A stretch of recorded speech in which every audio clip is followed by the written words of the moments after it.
सय्यिआति अमालिना मन यहदिहिल्लाहु फला मुदिल्ल लहु व मन युद्लिल्हु फला हादिय लहु व नशहदु अन ला इलाहा इल्लल्लाह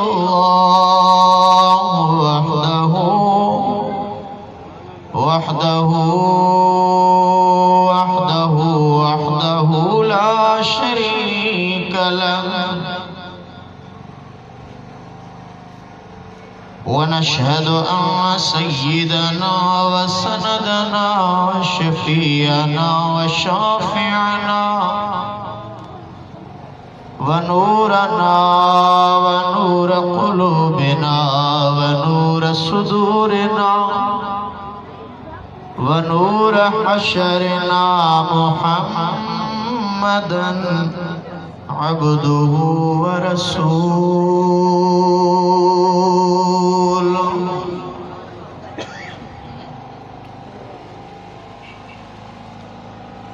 सल्लल्लाहु तआला अलैहि व अस्हाबिही व अहले बैतिही अजमाइन। अऊज़ु बिल्लाहि मिनश शैतानिर लईनिर रजीम। बिस्मिल्लाहिर रहमानिर रहीम।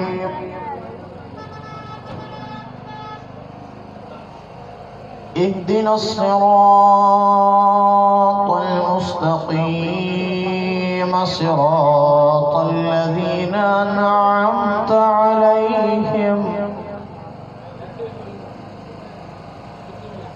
आमन्तु बिल्लाहि सदक़ल्लाहुल अलियुल अज़ीम व बल्लगना रसूलुहुन नबियुल हबीबुल करीम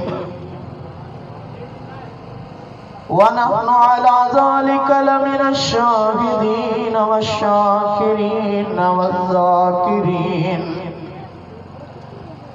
वल्हम्दुलिल्लाहि रब्बिल आलमीन।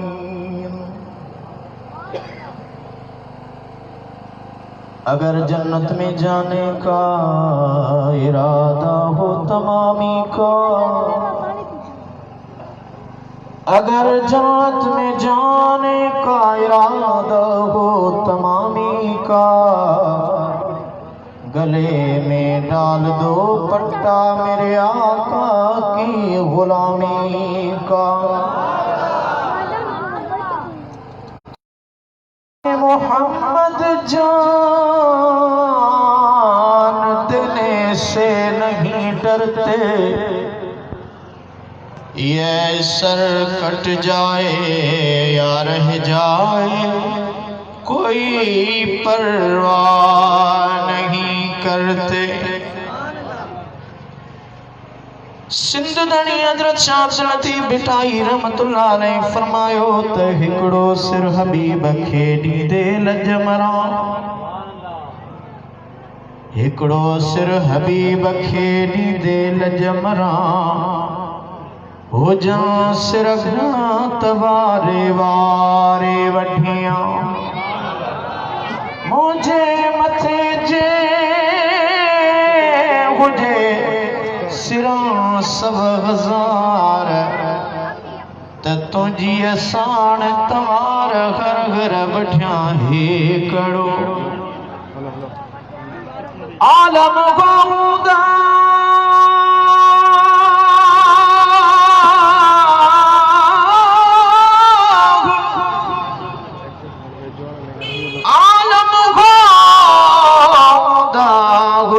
सैयदाए सोझरो हाय तनी ले हाय जे वाझा थया हिन वाटता माणिक मिट संदो मोहदा ही हमें सोझरो हशर बेल हिसाब जे छदे नवी दो में सारे सदकंदो में को रोके जधनी कौन कहता गए के खाली हम दुनिया से जाएंगे, कौन कहता है कि खाली हम दुनिया से जाएंगे, साथ में ले जाएंगे कलमा रसूलुल्लाह का। तुमसे और जन्नत से क्या मतलब है मुनकिर दूर हो, हम रसूलुल्लाह के जन्नत रसूलुल्लाह की। बंदे परवरदिगार मोहम्मद अहमद नबी दोस्तदार चार यारम ताब औलाद अली मज़हबे हनफी दार मिल्लते हजरत खलील ज़ेर साये गौसे आज़म खाक पाए हर वली।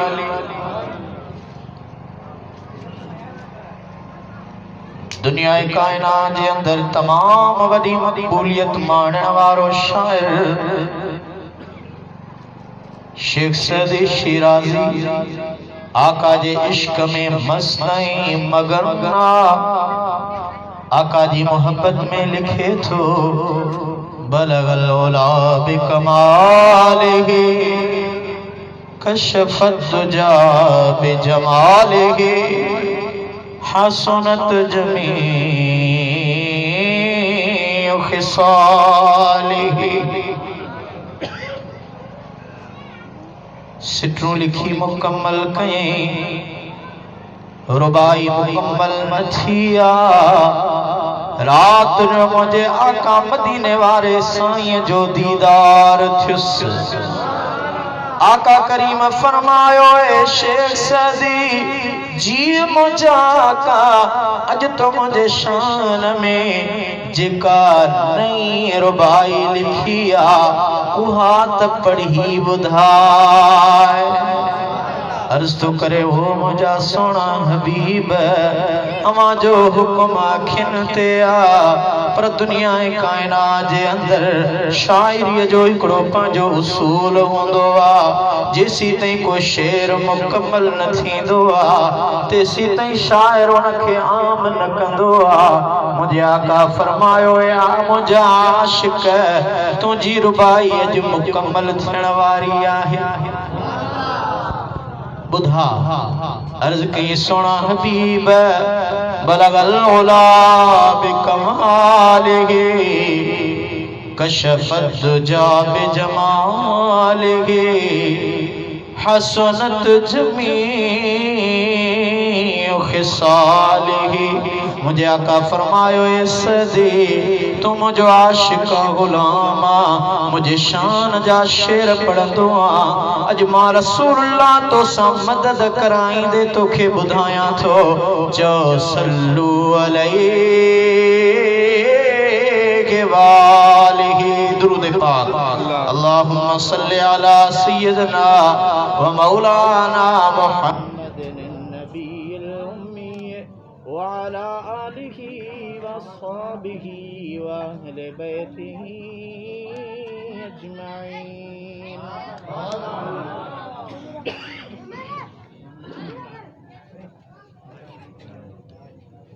सब पढ़ो सल्लल्लाहु अलैहि या रसूल अल्लाह व सल्लम अलैका या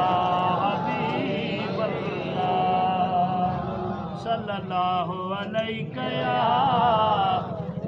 रसूल अल्लाह व सल्लम अलैका या हबीब अल्लाह।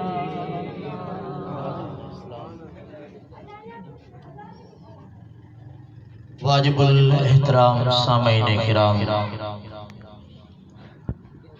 वरफ़अना लक ज़िक्रक वारे शान सा सरशार वद्दुहा जे चेहरे वारे अज़ीम हस्ती वल्लैल जे ज़ुल्फ़न वारे महबूब हामीम जे राज़ वारे राणे असरा जे शेर वारे शहनशाह नून वल कलम जी जुबान रखण वारी हस्ती नबी नामदार सल्लल्लाहु अलैहि वसल्लम जे आमद जी महफिल सजाईंदड़ उशाकाने रसूल मोहतरम व मुकर्रम अलहाज साईं अयाज अली चन्ना ताहिरी दामत बरकातुहुल आलिया मोहतरम व मुकर्रम जनाब समीउल्लाह शेख साहिब मोहतरम जनाब मोहम्मद अयूब बबर साहब मोहतरम जनाब इमरान पठान साहिब मोहतरम जनाब इलाही बख्श भट्टी साहब मोहतरम जनाब सुहेल अहमद शेख साहब मोहतरम जनाब इमरान अली मेमन हिन स्टेज ते जलवे अफरोज़ मुझे महबूब कामिल वली महबूब रूहानी मुर्शिद जा नियाबत सा नवाजिल मुझा हम मनसब शायर सुन्नत शायर अहले सुन्नत मोहतरम व मुकर्रम हजरत अल्लामा खलीफा साईं मोहम्मद अमीन ताहिरी साहिब स्टेज ते मौजूद जलवे अफरोज़ मुझे आका महबूब जा मदह ख़्वान ऐं साम्हूं मुझे सरकार जा आशिको अस्सलामु अलैकुम व रहमतुल्लाहि व बरकातुहू। अल्हम्दुलिल्लाह अम्हा आशिकन वट मो गुनहगार ऐबदार बदकार सिहकार जी ही पहरी हाज़री ऐं उहा हाज़री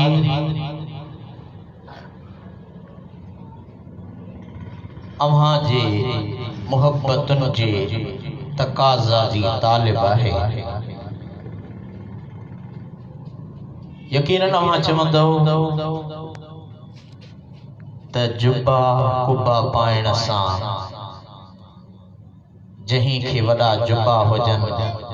ऐं क़ब्र ते वॾा कुबा हुजनि इहा विलायत जी निशानी आहे। या जेको उठ किताबनि जा पढ़ियल हुजे उहो ई वॾो आलिम आहे। असांजे हिन मुआशिरे जे अंदरि मुख़्तलिफ़ सुञाणपूं आहिनि। मां गुनहगार ऐबदार बदकार न आलिम आहियां न मुकर्रिर आहियां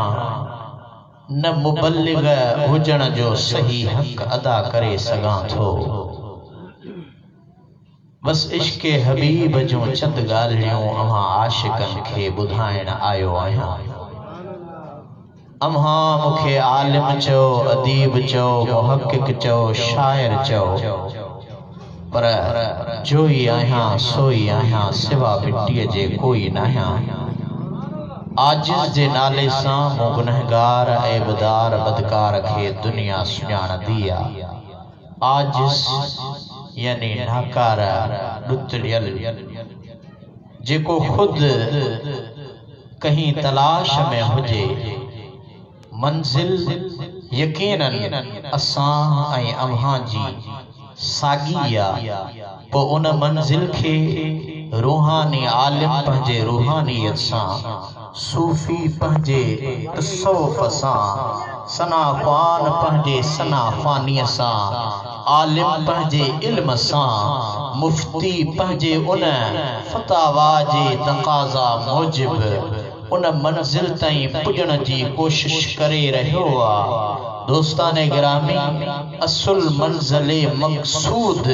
मुझे आका मदीने वारी ज़ात आ। जेको माण्हू मुझे आका वटि पहुची वियो उन वटि ॿई जहान अची। दोस्तान गिरामी मोहम्मद जी सामो अल्लाह ताला जी ला रहीम किताब कुरान करीम फुरकान हमीद जी सूरतुल फातिहा जी आयत सगोरीअ जो थोड़ो हिस्सो अवां जे साम्हूं तिलावत कयो आहे। यकीनन हर निमाज़ीअ खे अलहम्द शरीफ याद आ, नंढड़े ॿार खे, बूढ़े पक्के बुढ़े जवान खे। असल में मुफस्सिर ऐं मुहद्दिसीन फरमाइन था त ही सूरतुल फातिहा जेका महज मदीने वारे आका जी ज़ात ना दुआ जी तौर ते नाज़िल थी हुई। कुरान पाक अलिफ लाम मीम खां वठी करे मिनल जिन्नति वन्नास ताईं 30 पारा 114 सूरतों ब मुख्तलिफ रवायात 6666 आयतों उहो अल्लाह जो कलाम मुक़द्दस इहो सॼो मुझे महबूब आका जी ज़ात ते नाज़िल थियो। पर सूरतुल फातिहा जेका असां ऐं अव्हां खे असां जे अव्हां जे महबूब खे दुआ जी तौर ते मिली हुई, ई ख़ास तोहफ़ो जेको अर्श अज़ीम तां ख़ुसूसी तौर ते मुझे आका मदीने वारे मीर खे रब्बुल आलमीन अता फरमायो।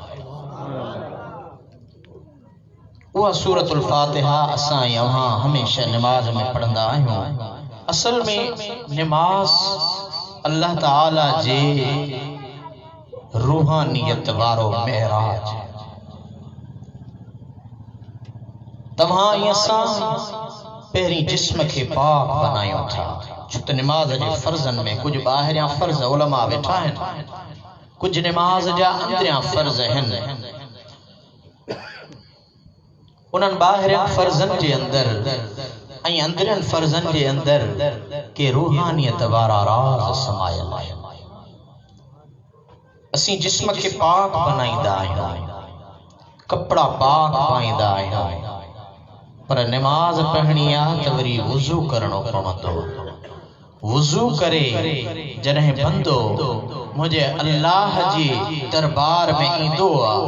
ख़ास करे मुबल्लिगन पंहिंजे तकरीरुनि ऐं तबलीगुनि में, पर मुझा नाना साईं पंहिंजे तबलीग जे हर दौर में हज़रत पीर मिठा रहमतुल्लाह अलैह, हज़रत सोना साईं रहमतुल्लाह अलैह ऐं हिन वक़्त महबूब सजण साईं दामत बरकातुहुल आलिया जिन जे दौर जे अंदरि तबलीग में तकरीर में हमेशा इहा ॻाल्हि कंदा रहंदा आहिनि त उहो नमाज पढ़ण वारो जॾहिं इरादो करे अल्लाह ताला जी दरबार ॾांहुं निकिरंदो आहे। इन खां अव्वल हदीस पाक में आहे, ख़ास करे नमाज़ फज्र जॾहिं बंदे जे कननि ते आवाज़ ईंदो अल्लाहु अकबर अकबर, कननि ते आवाज़ आयो अल्लाह सभ खां वॾो आहे। अॻिते हली करे उहो मुअज़्ज़िन आज़ान खे अॻिते वधाईंदो आहे, अशहदु अल्ला इलाहा इल्लल्लाह, मां शाहिदी थो ॾियां त अल्लाह खां सवा को ॿियो मअबूद नाहे, को ॿियो इलाह नाहे, अकेलो वहदहु ला शरीक आहे, उन जी इबादत करणी आहे। अशहदु अन्न मुहम्मदर रसूलुल्लाह, ऐं शाहिदी थो ॾियां त मदीने वारो मीर मुहम्मद करीम सल्लल्लाहु अलैहि वसल्लम अल्लाह जो सच्चो रसूल आहे। हाणे अल्लाह जी किबरियाई बयान करे, अल्लाह जे वहदानियत बयान करे, मुझे आका मदीने वारे मीर जी रिसालत जो इकरार करण खां बाद उहो मांगो सॾींदो आहे, हय्य अलस सलात हय्य अलल फलाह, अचो नमाज ते, अचो नेकी जी तरफ, कामयाबी जी तरफ। दुनिया में शागिर्द हुजे, जमींदार हुजे, अमीर हुजे, वजीर हुजे, बादशाह हुजे, नौकर हुजे, हर माण्हूअ खे इहा तलाश आ त मूंखे कामयाबी मिले, हर मामले में कामयाब हो जा। ए मुंहिंजा मुसलमान भा, कामयाबीअ जो सच ऐलान हुरूफ अची रहिया आहिनि, तुंहिंजे कननि में गूंजी रहिया आहिनि। जेकॾहिं तूं कामयाबी चाहीं थो त ही नमाज हय्या अलस्सलात इन्नस्सलात तन्हा अनिल फ़हशाइ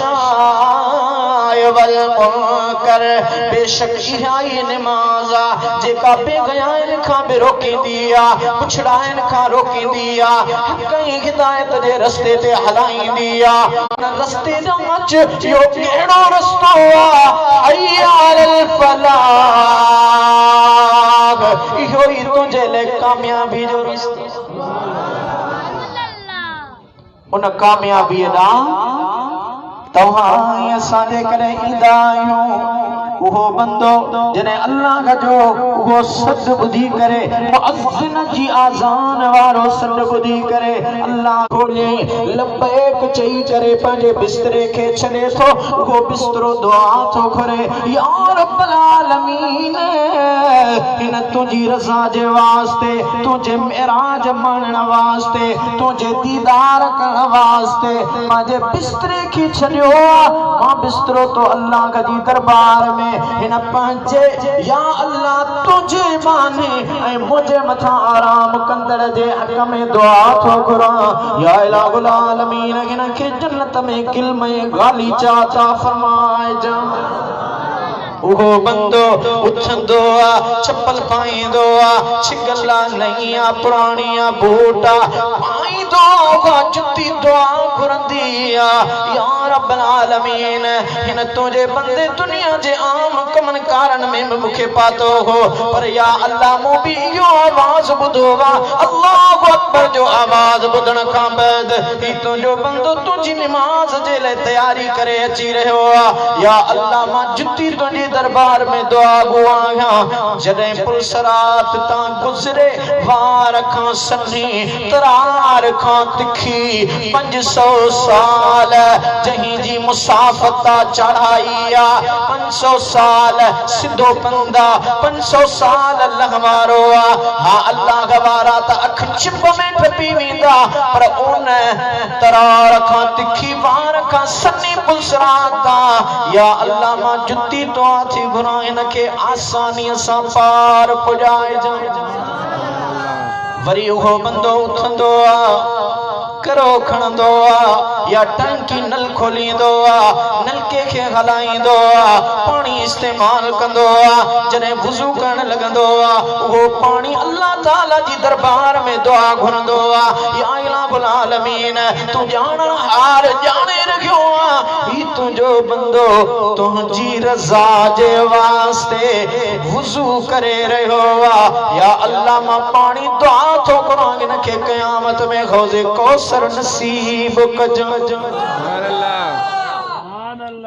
हाणे उहो बंदो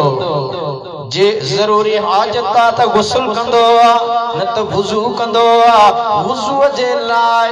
मुंहिंजा मुर्शिद महबूब सजण साईं दामत बरकात मुला आलिया हर खिताब जे अंदर सुन्नतुनि जी पाबंदी जो हुक्म ॾींदा आहिनि। जेकॾहिं अवां ॾंदण ॾेई वुज़ू कंदो, तव्हां जे ॾंदण ॾियण जे करे आम निमाज़ जी भेट में अल्लाह 70 निमाज़ुनि जो सवाब लिखाईंदो। निमाज़ त मथे उघाड़े भी थी वेंदी, टोपीअ सां भी थी वेंदी, पर जेकॾहिं तूं महबूब मदीने वारे मीर जी दिस्तार ॿधी निमाज़ पढ़ंदे त 25 निमाज़ुनि जो सवाब आ। ईअं दर्जात जी बुलंदी जेका गुझी राज़ में अल्लाह ताला रखी आ, उहो निमाज़ी जॾहिं घरां वुज़ू करे निमाज़ जे लाइ निकिरंदो आ त मतां फर्ज़ न थी वञे। उमूमन हुज़ूर मुंहिंजा आका मदीने वारा मीर सुन्नत पंहिंजे घर में पढ़ंदा हुआ। हुक्म त पंहिंजे घरनि खे कब्रिस्तान न बनायो, सुन्नतूं घर में पढ़ो ऐं फर्ज नमाज जमात सां पढ़ो। मुझे आका मदीने वारे मीर इहा तबलीग कई, इहा तरबियत ॾिनी। लक़द कान लकुम फी रसूलिल्लाहि उस्वतुन हसनह। अल्लाह ताला जो कुरान करीम भी फरमाए रहियो आहे त मुंहिंजे महबूब जी ज़िंदगी में अवां जे लाइ बेहतरीन नमूनो आहे। हाणे उहो निमाज़ी मां असुल मौज़ू तां नथो ॿाहिरि वञा, साॻी ॻाल्हि कंदा हलूं। जॾहिं निमाज़ी घरां तयारी करे ईंदो आहे, जहिड़े तहिड़े हाल में कपिड़ा पाए वुज़ू करे रस्ते में मुंहिंजे आका मदीने वारे मीर ते दुरूद पढ़ंदो आहे। दोस्तो, हिकिड़ो माण्हू निमाज़ पढ़े, उन्हें तव्हां असांजे कुल्हनि ते अल्लाह जो कलाम थो फरमाए, किरामन कातिबीन यअलमून मा तफ़अलून। ब मलाइक सगोरा वेखारिया विया आहिनि, जेको कुझु अमल असां कंदा आहियूं लिखंदा वेंदा आहिनि। हाणे उन्हनि मलाइकनि मां जेकॾहिं नेकी कंदो त सॼे कुल्हे वारो नेकी लिखंदो, गुनाह कंदो त खॿे कुल्हे वारो लिखंदो। लेकिन ए मुंहिंजा दोस्तो अज़ीज़ो, मुंहिंजे आका मदीने वारे मीर जे दुरूद शरीफ जी बरकत निगार। बंदो जॾहिं दुरूद शरीफ पढ़ंदो आहे, मुंहिंजे आका मदीने वारे मीर जे मथां सलात पढ़ंदो आहे। सलात मुंहिंजे सुणे नबीअ जी, दुआ बि आगे दवा बि आगे। जा पाण गॾिजी मलाइकनि सां हू पढ़ंदो खुदा बि आगे। दुरूद शरीफ पढ़ंदो जॾहिं उहो रस्ते सां ईंदो आहे, ॿई मलाइक पंहिंजे कलमनि खे हलाईंदा आहिनि। सॼे कुल्हे वारो नेकियूं लिखण में हूंदो आहे, खॿे कुल्हे वारो वरी गुनाह मेटण में लॻो पियो हूंदो आहे। अञा उहो रस्ते में आहे, बावुज़ू आहे, अल्लाह जी मेहमानी जे लाइ वञी रहियो आहे, अल्लाह जे पाक घर ॾांहुं वञी रहियो आहे। हाणे जॾहिं उहो मस्जिद जे दरवाज़े ते ईंदो आहे, देताग फरिश्ता यो दरवाज़े पे मुनादी, हट जाओ के फिरदौस में जाता है नमाजी। हाणे उहो बंदो अल्लाह जे घर वटि आयो आहे, चुतड़ी लागे अल्लाह जी दरबार में ॾिकंदो कंबंदो अॻिते हलण लॻंदो आहे। रब्बुल आलमीन फरमाईंदो आहे, मलाइको जी मुंहिंजा मौला, हिन उथियो, जुती पाती, बिस्तरो छॾियो, वुज़ू कयो, उन बिस्तरे जी दुआ,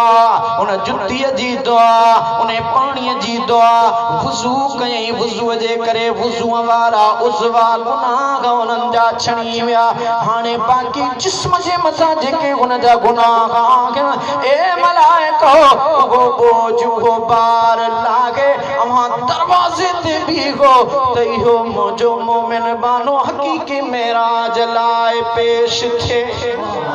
उहो बंदो जॾहिं अंदर ईंदो आहे, रब्बुल आलमीन जी दरबार में सर्व सुजूद थियण खां भई हथड़ा खाली। ओ मुंहिंजा मालिक मिठा, मुंहिंजे हथनि में कुछ भी कोन है, को सहारो कोन है, को आसरो कोन है। मालिक तू आ, खालिक तू आ, जोड़नहार तू आ, बख्शणहार तू आ। कायनात जे ॿियनि दरनि ते वेंदासीं, धिका मिलंदा, थाबा मिलंदा, आसरा ऐं डटा मिलंदा, लेकिन ही तुंहिंजो उहो दरवाज़ो आहे जितां केर बि खाली न वेंदो। अल्लाहु अकबर करे अल्लाह जी दरबार में जॾहिं बीहंदो आहे, बुजुर्गाने दीन फरमाईंदा कि इहो तसव्वुर करे त हाणे मां अल्लाह जी दरबार में खुदा खे ॾिसी रहियो आहियां, पर जेकॾहिं ए मोमिन बाना तुंहिंजो उहो मनसब ऐं मक़ाम न थियो आहे जो तूं अल्लाह खे ॾिसी सघीं, इहो तसव्वुर कर त मुंहिंजो रब त मूंखे ॾिसी रहियो आहे। दौराने नमाज मुझे आका जी दरबार नबवी,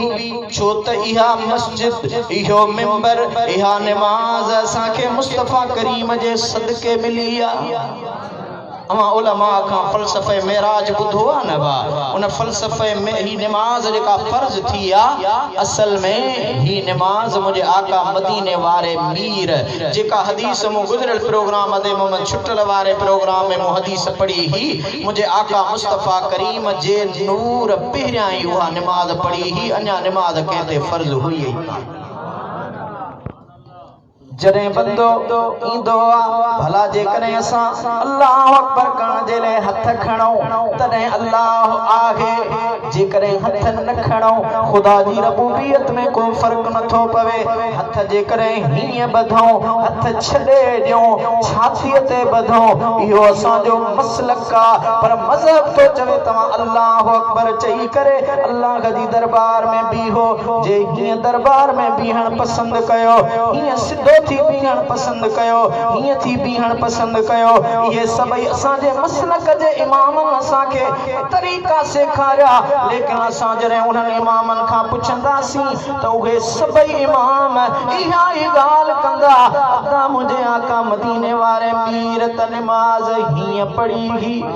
बियो चवंदो मदीने वारे मीर हथ छडे नमाज पढ़ी ही बियो चवंदो मदीने वारे मीर सीने ते हथ बदागा ए दोस्तान गिरामी नमाज अल्लाह का जो फर्ज आ लेकिन मां ये चवंदुस त ये सभई असा जो जेके हथ खण वारा इशारा तकबीर ओला क़याम में बीहण रुकू में वञण सजदे जो करण अतगियात में वेहण सलाम जो फेरण ये सभई अमल मुझे आका मदीने वाले मीर जे अदाउन जो नालो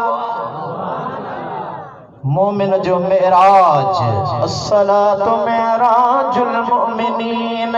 हाने वो नमाजी जने नमाज ले आयो अल्लाह पाक जी दरबार में बिठो नमाज में त बीठो आ बावुजू आहे मुसलमान आ कलमो पढ़ियो थई दौरान नमाज अल्हम्दुलिल्लाहि रब्बिल आलमीन अर्रहमानिर रहीम मालिकि यौमिद्दीन इय्याका नअबुदु व इय्याका नस्तईन इहदिनस सिरातल मुस्तकीम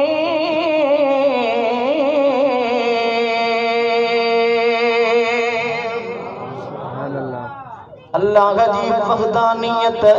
वडाई बयान करण खां पो अकीदे जो इजहार करण खां पो अल्लाह ताला जी मदद तलब करण खां पो बीठो नमाज में आ अर्ज़ तो करे या इलाहुल आलमीन इहदिनस सिरातल मुस्तकीम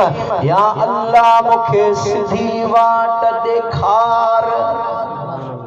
बीठो नमाज में सिखारियो कहीं मुझे रब सिखारियो मुझी दरबार में अचो सिधा थी बीहो अदबन एहतरामन मां रब तो अमा के सिखारिया इन अमल के वरजायो इहदिनस सिरातल मुस्तकीम मुफस्सिर फरमाइन था त हाने इते मुराद बी थींदी सिधी वाट रब दिखारिया जो हुन ईमान अता फरमायो सिधी वाट रब दिखारिया जो पाक बन जी अल्लाह के घर में आयो आ सिद्धी वाट मुझे मौला कायनात जे रब दिखारिया जो नमाज में बीठो आ हाने इहदिनस सिरातल मुस्तकीम जो मतलब थी तो या इलाहुल आलमीन असांखे सिद्धे रस्ते ते हला सिद्धे रस्ते ते हाने असा चौक ते बैठा आहियूं चारई पासा रस्ता निकरन पिया साईं मोहम्मद छुटल चयो ही रस्तो सिधो वींदो साईं अमीन चयो न बाबा ही पोयो रस्तो सिधो वींदो वरी हेडा असांजे कई साईं खादिम नात खान चयो बाबा ही जेको रस्तो आ सिधो वींदो अन्या कई चौथे साईं अयाज जहिड़े आशिक चयो साईं ही रस्तो सिधो वींदो माण्हू बीठो विच ते आ रस्ते जी ख़बर कीअं पवे रब्बुल आलमीन फरमायो मूं अल्लाह खां रस्ते जी तलब कयो था त हाणे दुआ सां गॾु ईअं बि चओ सिरातल लज़ीना अनअमत अलैहिम या अल्लाह उन्हन जो रस्तो ॾेखार उन्हन वारो रस्तो ॾेखार उन्हन वारी वाट ॾेखार जंते तो अल्लाह जी ज़ात इनाम कयो नेमतों कयो इनाम दिना डिठा नमाज में आयो तव्हां असां अल्लाह खां दुआ पिया घुरो या अल्लाह इहदिना सिरात अनअमत अलैहिम उन्हनि वारी वाट ॾेखार जनते तो इनाम कयो। हाणे इहो साॻियो सवाल फिरी आयो चौक ते बीठो केजी वाट केड़ी वाट केजो रस्तो हिक आयत बी आयत जो तफसीर होंदी आ अल्लाह ताला पर पाक कलाम मुकद्दस में फरमायो फउलाइक मअल्लज़ीन अनअमल्लाहु अलैहिम मिनन नबिय्यीन वस्सिद्दीकीन वश्शुहदाअ सालिहीन। अल्लाह ताला उन्हनि इनाम कयल चैन गिरोहन काफिलन सिफुन रहनुमान जी गाल फरमाया वा घणन चैन केड़ा चार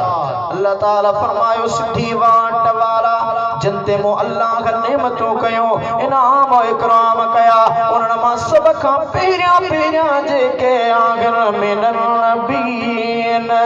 उहे मो अल्लाह जा नबी आगन सीधे रस्ते से हलन वाला न चुरण वाला न पुरण वाला न शक न गुमान वाला वो अल्लाह जी सीधी वाट अख्तियार करण वाला मुंहिंजा नबी हजरत आदम नबी खां वठी करे हजरत ईसा रूहुल्लाह ताईं 1,24,000 कमोबेश जेकी भी पैगंबर आया सबई हक हिदायत वारे सिद्धी वाट वारा का लेकिन मुझा दोस्त अजीज जे करे नबियन जे अंदर तमाम सा निगाह फेरायो था अजमत शान मर्तबो ईमान महबूबियत वारो एहसान जे करे तो असा ते अल्लाह कयो तो वो मदीने वारे मीर जे सदके मुझे नमाज में ही इशारा ही सलाम ही जो कुछ भी आहे असल में इहो अदाए मुस्तफा जो दौराने नमाज सुबहानकल्लाहुम्मा पढ़ भली सुबहान रब्बियल आला चो सुबहान रब्बियल अजीम चो तहियात पढ़ ये सब दुआओं आहिन अल्लाह ताला जी किबरियाई अकीदत मोहब्बत जो इजहार लेकिन ए मुझा दोस्त अजीज हुआ तो जी नमाज तेसी तई मुकम्मल ना के जेसी ते उन नमाज के कामिल न बनाई दे बंदो नमाज पढ़ी मुकम्मल कंदो तहियात जे अंदर इंदो अल्लाह ताला जी जात बाबरकात जा बानड़ो दौराने तहियात असाया वहां हुंदा मस्जिद में आयो 5 वक्त नमाज अल्लाह जो फर्ज सजदो अल्लाह जी साथ के करईंदा आयो इबादत उन्हें जी करईंदा आयो लेकिन मुझो रब चवंदो हाने जही नमाज में बीठो जेके तो थड़ा खया जेको तो निबड़ियो कयाम रुकू सजदा कया इहे रुकू सजदा सब जही मुझे यार जे अदाउन जो नालो हाने उन्हें मुझे यार रखे नमाज में याद कर तुझी नमाज कामयाब बनाया। अस्सलामु अलैका अय्युहन नबी दौरान तहियात उन आका ते सलाम पढ़ंदो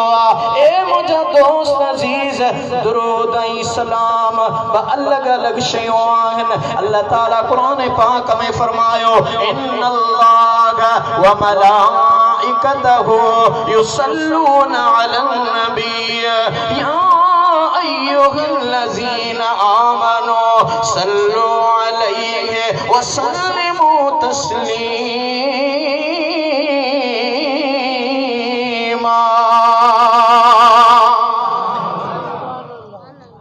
इन आयत के अंदर उलमा बैठा बिन गालिन जो जिक्र सल्लू अलैहि व सल्लिमू आखिर में जे रब्बुल आलमीन फरमायो मुझे महबूब जे मथा सलात बे पढ़ो तो सलाम बे पढ़ो बगा सुभान अल्लाह असा सलात ऐं सलाम ॿ शयूं थियूं। छो जेकॾहिं बंदो सलात पढ़ंदो त सवाब मिलंदो, सलाम पढ़ंदो त जवाब मिलंदो। सलात पढ़ंदो त सवाब मिलंदो, सलाम पढ़ंदो जवाब मिलंदो। इन जे करे रब्बुल आलमीन फरमायो, ए बंदा सजदो मुझे लिया, हिकड़ा ही मुझे लिया, वॾाई मुंहिंजी आ, लेकिन उहे 5 वक्त मूं रियायत करे निमाज़ पंज यार जे सदके ॾिनी थमाए। मुझे महबूब जो सदको थई, जे नत तू ये किथां नमाज़ूं पढ़ी हा, हाणे चही यार जे सदके तो ते मु अल्लाह गनाए तो कयो, उन यार खे याद कर। पर ईअं न, मुंहिंजी दरबार में अच, कपड़ा पाक जिस्म पाक वुज़ू सां मुंहिंजे घर में, मुंहिंजी दरबार में, मुंहिंजे दरबार में पीहण खां पोइ सभई मुंहिंजे महबूब जे अदाउन अदा करण खां पोइ वेही करे पंहिंजा हथड़ा ढिला करे मु अल्लाह जी दरबार में मुंहिंजी वॾाई बयान करण खां पोइ उन मुंहिंजे यार खे याद कर। अस्सलामु अलैका अय्युहन नबी, ओ मुंहिंजा मदीने वारा साईं, अवां जे मथां मूं गुनहगार जो सलाम हुजे। अबा इने में त सभु ॻाल्हियूं ख़तम थी वियूं। हाणे उहो निमाज़ी हुजूर जो उम्मती ॻाल्हाए थो कचहरी। अस्सलात मेराजुल मोमिनीन, मोमिन जी मेराज इहा आहे जो निमाज़ खुदा जी आ। पर रब तो चवे मूं ताईं डायरेक्ट न पहुचंदे, दौराने निमाज़ रस्तो इहो थई, पेचरो इहो थई, हक़ ऐं हिदायत वारी राह इहा थई। हाणे मुंहिंजे महबूब ते सलाम पढ़ी पर अञा ॻाल्हि मुकम्मल न थी आ। या अल्लाह रब्बुल आलमीन फरमायो, अञा ॻाल्हि मुकम्मल नाहे। अत्तहियात पूरी करण खां बाद दुरूद इब्राहीमी पढ़ंदो आ। दुरूद इब्राहीमी जे अंदर अल्लाहुम्मा सल्लि अला सय्यदिना व मौलाना मुहम्मदिन व अला आले मुहम्मद। या अल्लाह तुझी अजीब इबादत आका फरमायो मोमिन जो मेराज। या अल्लाह तोखे सजदो कयो सी, छा इहो खोड़ नागे? तुझी किबरियाई बयान कई सी या खोड़ नागे? तुझी वडाई बयान कई सी या खोड़ नागे? भला जे यार जे करे तो नमाज ॾिनी, तुझे उन यार मदीने वारे मठार ते सलाम भी पेश कयो सी, छा अञा नमाज मुकम्मल नागे? रब फरमायो अवां अञा नमाज मुकम्मल यानी अवां जो मेराज मुकम्मल कोन्हे को। इसी ताईं मुकम्मल नाहे जेसी ताईं अवां मुझे इने महबूब जी आल ते दुरूद न पढ़ंदो। अब सजदो कंहिंजो आहे? जो अल्लाह जो।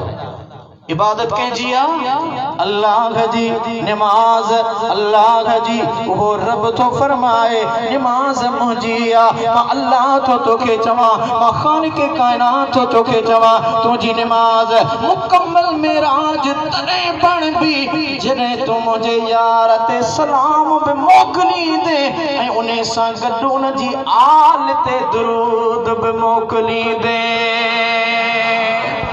अल्लाहुम्मा सल्लि अला सय्यदिना व मौलाना मुहम्मदिन व अला आले मुहम्मदिन कमा सल्लैत अला इब्राहीम व अला आले इब्राहीम। हजरत इब्राहीम जो जिक्र, उन जी आल जो जिक्र। ए दोस्तों ने गिरामी, मुझे महबूब मदीने वारा आका ही तहां जेके हजरत इब्राहीम जा बच्चा हैं। सिर्फ हुजूर ताईं न, रब चवे तो मुझे महबूब सां मोहब्बत करी तो न, तुझी मोहब्बत तेसी ताईं मुकम्मल ना है जेसी ताईं मुझे यार जे बचड़न सां आल सां मोहब्बत न करी। या अल्लाह तुझो महबूब सूरे अहज़ाब जे अंदर अल्लाह ताला जे कुरान करीम के खोले पढ़ो रब्बुल आलमीन फरमाए तो अन्नबिय्यु औला बिल मुमिनीन मिन अनफुसिहिम व अज़वाजुहु उम्महातुहुम। अब अल्लाह जो कुरान को हाफिज बैठो माशाअल्लाह सूरह अहज़ाब से अल्लाह का जो कुरान अल्लाह को पाण थो चवे जेकरे तू असा हिता हजरत हाजी गुलाम नबी मैसर रहमतुल्लाह अलैहि जे उन अकीदे के वरजायूं था पवे कदहीं बिका मुश्किल पुकारो या रसूल अल्लाह सदे बेसमझ बारन के सिखारियो या रसूल अल्लाह पवे कदहीं बिका मुश्किल पुकारियो या रसूल अल्लाह। अदा हाजी गुलाम नबी महेसर मेहड़ वारा इहो त ऐब थी वियो शिरक थी वियो चवे थो पुकारण या रसूल अल्लाह अदा को ऐब कोने को पुकारण या रसूल अल्लाह अदा को ऐब कोने को उन्हनि ले ऐब हूंदो जन विसारियो या रसूल अल्लाह पवे कदहीं बिका मुश्किल पुकारियो या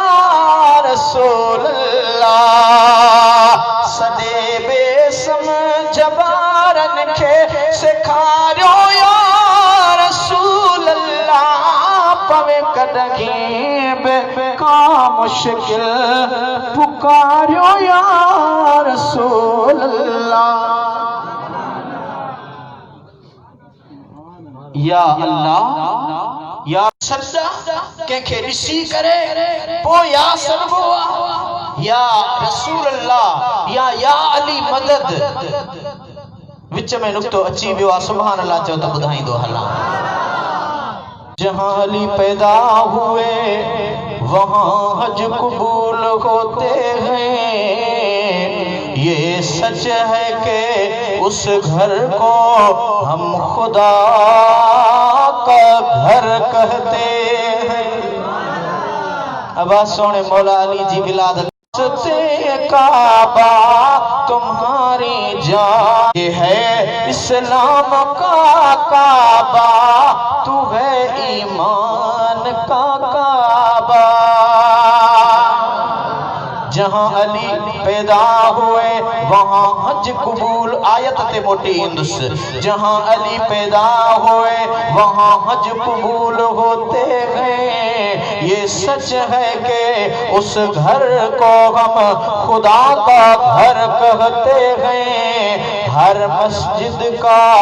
रुख है अली के घर की तरफ। अब ये आया गलत हो चवा मता सुबह जो को फिरी अचे यार लाशारी मौलवी जाम शरे मा पंध करे आयो यो वरी केड़ी गाल करे वो तो मस्जिद जो मोह मेहराब अली दे घर दी तरफ काबे ना आहे या ताजी मस्जिद जो मोह बे पासे आ साईं आया सुभान अल्लाह साईं परे नथी फिरी यकीनन मस्जिद जो मेहराब काबे दे आ पो उहा जेकरे मस्जिद काबे जे उत्तर में आ तने भी काबे ना ओलग में आ तने भी काबे ना दक्षिण में आ तने भी काबे ना जी असी ओभर में आयो तने भी मुह काबे ना। जहां अली पैदा हुए वहां हज कबूल होते हैं ये सच है कि उस घर को हम खुदा का घर कहते हैं। हर मस्जिद का रुख है अली के घर की तरफ इसलिए इसलिए इसलिए हम या अली मदद कहते हैं। अन्नबी औला बिल मोमिनीन या रसूल अल्लाह चमण खां झलींदड़ कुरान थो चवे त नबी मोमिनन खे उन्हनि जे जाननि खां बि वधीक वेझो अन्नबी औला बिल मुमिनीन मिन अनफुसिहिम। उलमाए देवबंद मदरसे जो बानी अल्लामा मोहम्मद कासिम नानोतवी लिखे थो त औला बेमाना अकरब, एतिरो वेझो तो तुंहिंजे साह खां बि तुंहिंजो मदीने वारो साईं तोखे वधीक वेझो। जॾहिं मुझो आका मदीने वारो मीर वेझो आ तॾहिं त असां नमाज़ में आशिक चवंदा आहियूं अस्सलामु अलैका अय्युहन नबी। जेसी ताईं मुस्तफ़ा करीम जी ज़ात जो तसव्वुर नमाज़ में न ईंदो आ तेसी ताईं नमाज़ मुकम्मल न थींदी आ। छो त नमाज़ मुझे आका मदीने वारे मीर जो अदाउन जो सदको आ। अल्लाहु अलैहिम मिनन नबीन। आयत के मुकम्मल कयूं अन्नबी औला बिल मुमिनीन मिन अनफुसिहिम। अॻिते छा आहे साईं व अज़वाजुहु उम्महातुहुम। अल्लाह ताला फैसलो फरमाए छॾियो त नबी मोमिनन खे उन्हनि जे जाननि खां वधीक वेझो आ। ऐं अल्लाह ॿी आयत में फरमायो लक़द मन्नल्लाहु अलल मुमिनीन इज़ बअस फ़ीहिम रसूला। जेकॾहिं मोमिनन खे उन्हनि जे जाननि खां वधीक महबूब वेझो आ अल्लाह से फरमायो तॾहिं त मूं पंहिंजो महबूब मोकिलियो बि मोमिनन ॾे थोरो बि उन्हनि मोमिनन जे मथां मूं अल्लाह कयो आ। ओ मुंहिंजे महबूब जा उम्मती पोइ मोमिन त आका जो मिलाद मल्हाए ख़ुशि थींदा। जॾहिं हुज़ूर वेझो बि मोमिनन खे आ अल्लाह जो ख़ासि एहसान बि मोमिन ते आ त पोइ मुनाफ़िक मिलाद कीअं मल्हाईंदो। मोमिन ख़ुशियूं बि मल्हाईंदो। क़ुल बिफ़ज़लिल्लाहि व बिज़ालिका फ़लयफ़रहू हुवा ख़ैरुम मिम्मा यजमऊन। क़ुल बिफ़ज़लिल्लाहि व बिरहमतिही। जॾहिं अवां मुंहिंजा महबूब तूं चवीन तूं पंहिंजे उम्मतन खे सेखार जेकॾहिं अवां जे मथां अल्लाह जो फज़ल थिए ऐं ख़ुदा जी रहमत मिले त पोइ ख़ुशियूं मल्हायो। असां त ख़ुशियूं न आका जे अचण ते मल्हायूं था। अन्नबी औला बिल मुमिनीन मिन अनफुसिहिम व अज़वाजुहु उम्महातुहुम। मुंहिंजो महबूब नबी मोमिनन खे उन्हनि जे जाननि खां बि वधीक वेझो आ ऐं उन जूं घर वारियूं मोमिनन जूं माइरूं आहिनि। को सुने अब्दुल लतीफ बिटाई जो बैत न मखदूम तालिबुल मौला जो शेर न शेख सैदी शिराजी जी रुबाई न अल्लाह जो कुरान पे पढ़ा अल्लाह जो कलाम तो फरमाए त मोमिनन खे मुंहिंजो नबी उन्हनि जे जाननि खां वधीक वेझो आ ऐं उन जूं घर वारियूं मोमिनन जूं माइरूं आहिनि। मुझे महबूब आका जी ज़ात हिन दुनिया मां ज़ाहिरी पर्दो फरमायो अलविदाई फरमाई लेकिन मुझा दोस्तो अजीजो उन आका नबी नामदार सल्लल्लाहु ताला अलैहि वसल्लम जी ज़ात बाबरकात जी नबूवत कल बि हुई अज भी आगे सुबह भी हूंदी क़यामत ताईं मुझे आका जी नबूवत क़ाइम ऐं दाइम इहो ई सबब जे तूं असां दुनिया मां मरी वेंदा आहियूं त माल मिल्कियत वारिसन में विरहाई वेंदी आ। तूं असां मरी वेंदा आहियूं असांजी ज़ाल इज्जत गुज़ारे वञी वियो मुड़ुस कंदी आ लेकिन मुंहिंजो नबी कल बि हयातुन नबी हो अॼु बि ज़िंदह इहो ई सबब आ जो आका जी मीरास कॾहिं बि कहीं में विरासत नथी थी सघे। आका जी मिल्कियत कहीं भी कहीं में विरासत नथी थी सके ऐं उन्हें जे घर वारनि सां इज्जत गुज़रण खां पोइ भी निकाह न थींदो जो हू मोमिननि जो माहिर आहिनि ऐं मुंहिंजो आका कल भी ज़िंदा हो अॼु भी ज़िंदा आला हज़रत फरमायो तू ज़िंदा है वल्ला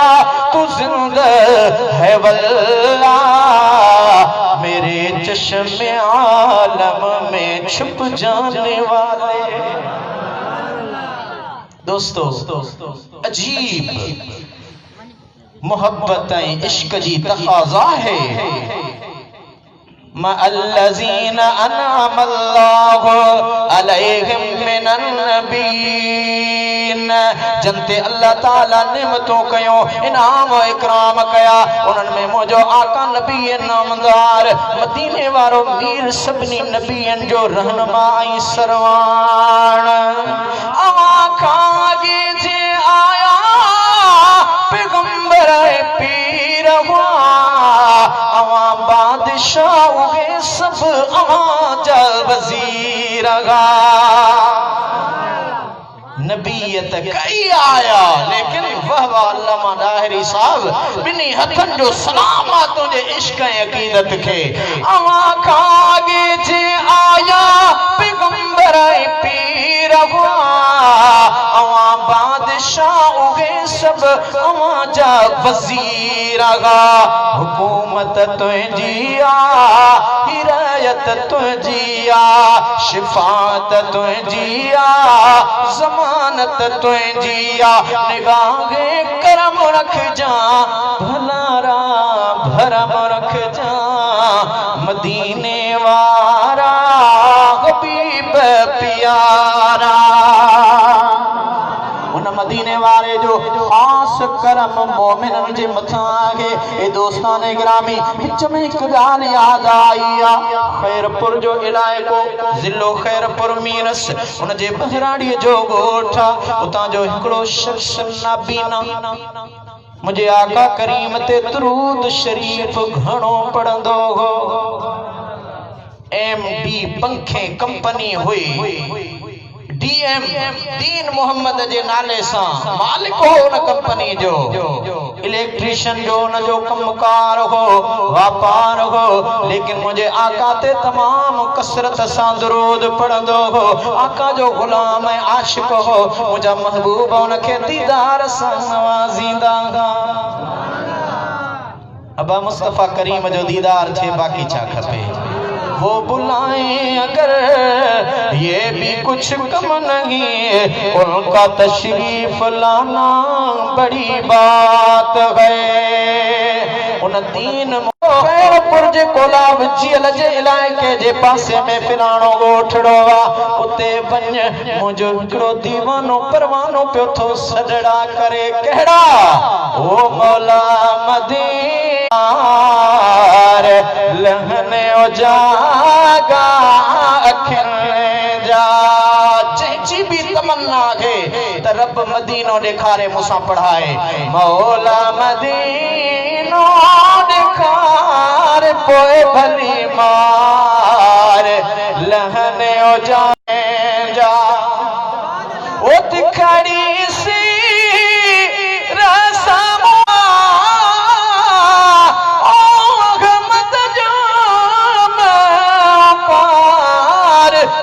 भली मार लहने जागा खिने जा वो तर मुखे निखार वो भली मार लहने जागा खिने जा वो भिटा जो ओ मदनी मोहड़ो निखार वो भली मार लहने जागा खिले जा ओ मौला मदीनो जागा खिले जा अञा भी बिटाई घोट जा सन याद था अचन त मदीने जा शेर सुन मुंहिंजा सजड़ा भर मुबारक पे रही आसी तुझे आसरे साईं भला इहा तमन्ना मौला मदीनो दिखा ओटिया तिहा पोए दिठोन रोजो पाक रसूल जो ए दीन मोहम्मद वन उन्हें नाबीना के मुझा सलाम दे ऐ वठिया तो उन नाबीना साज मां तोड़े आयो आया मुझो दीन मोहम्मद नालो आ मां आयो आया को मकसद खणी से कम बुधा चई कम मुझो बियो नागे लेकिन तैयार थी त तोखे मदीने मोकलिया दीने नवे हैरान मुखे आका करीमन जो हुकुम वो हुकुम खणी आयो आया अज तई तो सदा पे उन महबूब के कया गिन सिक सा सलातो पढ़ियो थई उन पिरिय के पे याद कयो थई अज किए तो चवी तो कया पर मु पाजी घर वारी घुरायो त तोखे भी पाण सा गद वठी हलंदुस इहा गाला चई हा चे वन घर वारी खां पुछिया उनखे बि तो संग थो हाफिज आशिक रसूल घर आयो घर वारी के चई आओगे बुला बात तुझे सरकार की दर से आका ए दो जहान की दरबार की दर से सद थियो हलिया थियो जीनन सा फायदो कंदी आया बच्चा मुझो चवण मनीदा कयो जडे मदीने विस्त तवा के गड वठी हलंदस जे गाल त गरिया बाहर मोटी आयो ए सेठ जी आफद बाबा कम वधंदो थो वजे जे कीअं सजे खानदान जो किरायो माथो भरियो खंडली आका जी दरबार दिस बहरहाल किसे के कोताह कयो हाने वो आशिक सादिक माजे बच्चन खे थो चवे त मो आलिमन खां बुधो तरौदतुम मिर रियादिल जन्नह उन्हें हरम जे अंदर रियाजुल जन्नत में पहरिया वठी हल जो ही उते आयो आका करीम ते सलाम पढ़ी ऐं अर्ज तो करे ओ मुझा महबूब मां जन्नत में पहतो आया हिकड़ी जन्नत मरण खां पो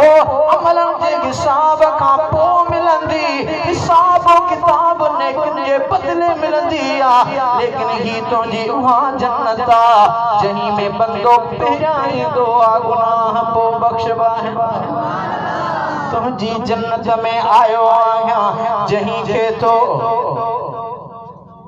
बैन बैती व मिंबरी रौदतु मिर रियादिल जन्नह हुजूर जे घर ऐं मिंबर जे दरमियान जेको टुकरो मुझे आका उनखे रियाजुल जन्नत जो दर्जो अता फरमायो हो या रसूल अल्लाह मां बैठो आया इसी ते सलाम न पढ़ंदुस जैसी ते मुझा महबूब मुखे यकीन नखे त वाके हबीब अम्हा घुरायो अम्हा करम कयो मां खैरपुर जे कोलाब गोठड़े में न पर मदीने में आया मुखे के खबर पवे तो मदीने में आयो आया या रसूल अल्लाह मा करम कयो त मेहरबानी फरमाए मुखे नूर जो तव्हांजे रोज़े जो दीदार बे कया सलाम पढ़ंदो बियो दुरूद पढ़ंदो बियो करम थींदो बियो हीअं जो निगाह करे त सुभान अल्लाह जाए जमदे नाबीना रसूलुल्लाह जे दरवाजे में तव्हां चवंदो कीअं थियो हूंदो क़ुरान पाक तो फरमाए हाफ़िज़ वेठो व इज़्ज़लमु अनफुसहुम जाऊक फस्तगफिरुल्लाह वस्तगफर लहुमुर रसूल लवजदुल्लाह तव्वाबर रहीमा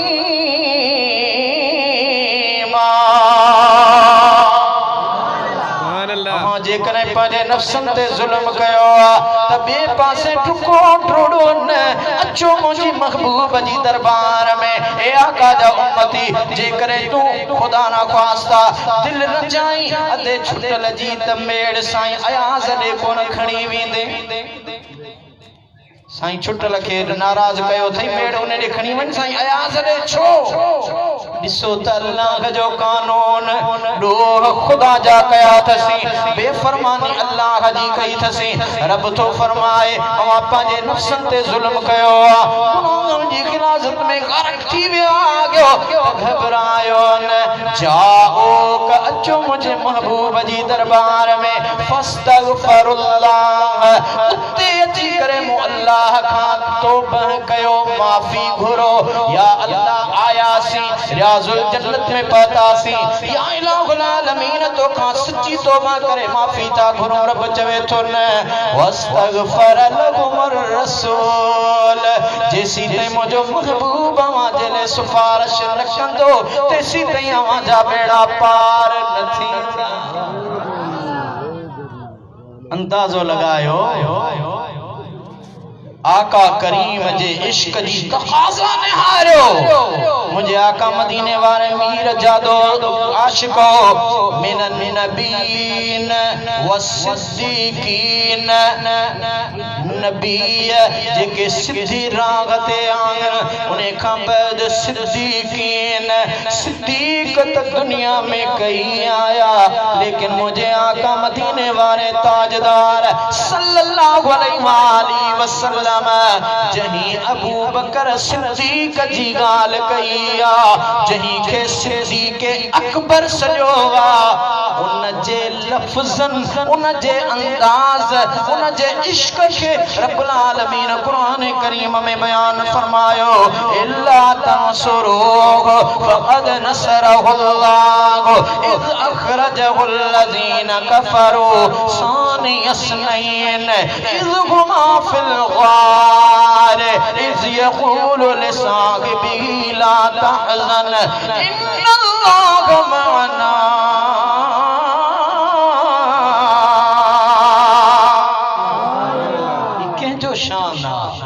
वल्लज़ी भी आयत वल्लज़ी जाअ बिस्सिद्क़ व सद्दक़ बिही उलाइका हुमुल मुत्तक़ून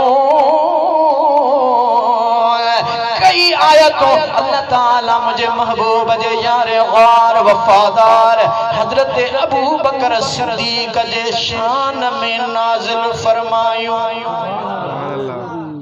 यकीनन इहो ही त कुर्बई कमाल जो अज भी फिरिय जे भाकुर में सुतो पियो दोस्तान गिरामी उन्हें खां बाद अल्लाह से फरमायो सिद्दीकीन जी जमात सीधे रस्ते वारी आ सीधी वाट वारी आ हाने खबर पई त नबियन सा मोहब्बत सिद्धो सच्चो अकीदो आ ऐं सिद्दीकन सा जन्मे सिद्दीक अकबर अबू बकर सिद्दीक उन जी मोहब्बत बे सच्ची वाट जी निशानी आहे सुभान अल्लाह वशुहदाए त्री जमात जनते अल्लाह ताला इनाम कयो नेमतों फरमायो वे शहीद हैं सैयद शुहदा मुझे मदीने वाले वीर पंजे चाचे हजरत अमीर हमजा ले फरमायो पर उन्हें का बाद जी की भी शहीद थी अल्लाह जी राह में कुर्बान थी पंजो चानियो नजरानो दई विया रब्बुल आलमीन कुरान पाक जी भी आयत में उन्हनि जे दर्जे जी बुलंदी जो ऐलान फरमायो वला तहसबन्नल्लज़ीन उतलू फी सबीलिल्लाहि अमवाता बल अहयाउन इंद रब्बिहिम युरज़क़ून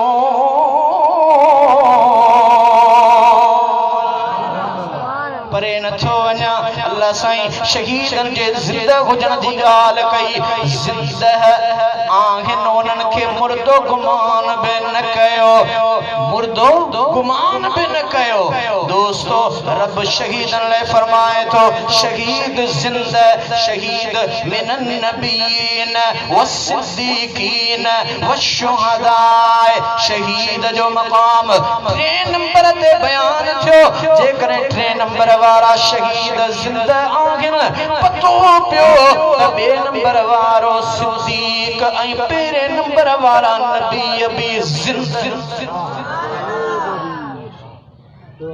वशुहदाए वस्सालिहीन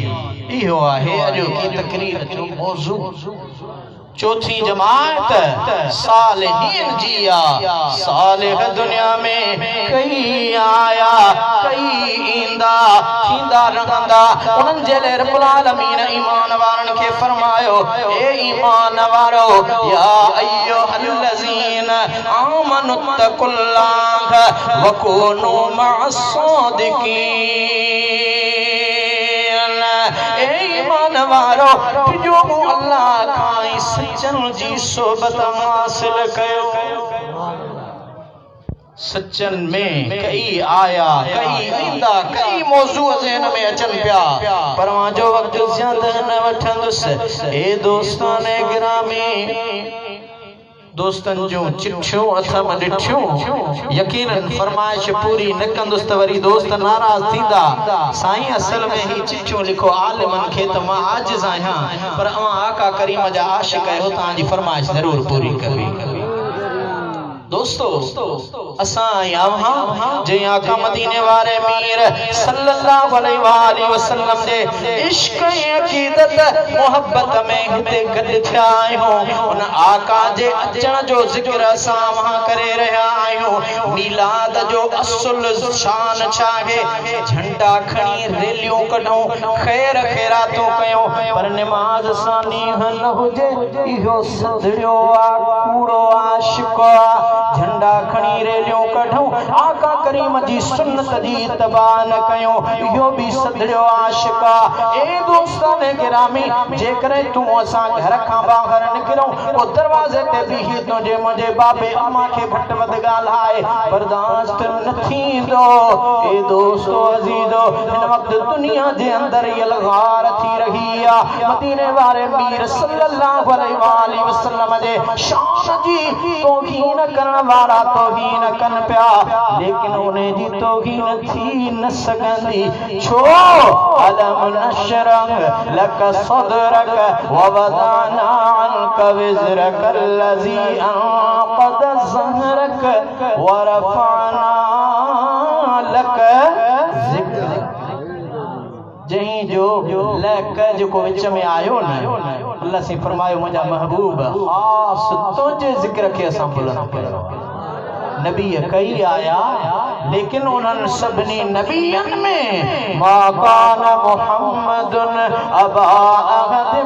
आयत पढ़ा मता चौथला शारी शेर पढ़ी वियो मा कान मुहम्मदुन अबा अहद मिर रिजालिकुम वलाकिन रसूलल्लाह व खातमन नबीय्यीन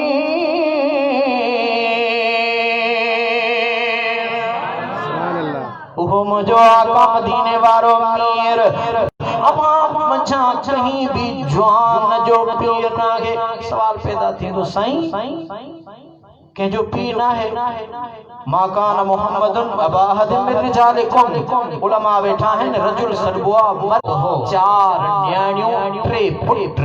मदीने वारे मीर के हिकड़ो फर्जंद अर्जमंद हजरत बीबी मारिया के पिया मजा होयो बाकी मुझे आका जी का सब औलाद